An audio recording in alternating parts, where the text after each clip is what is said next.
পাশের বাসার ভাবি নাকি বলেছে আমার মেয়েকে আমি নাকি কিছুই পারি না, আচার বানাতেই পারি না। তো আমি আচার বানাইছি, দেখেন আচারের কি অবস্থা।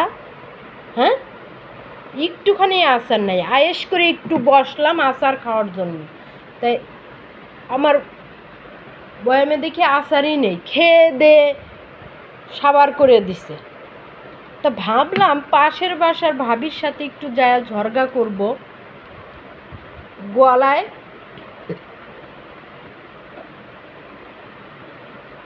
জাইঙ্গা বাইন্দে নিয়ে ঝরগা করব।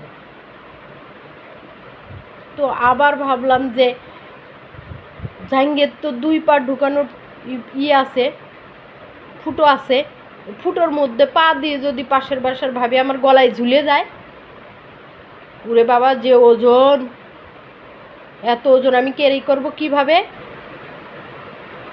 তাই থাইমে গেলাম, জিদটা এখানেই সামাল দিলাম।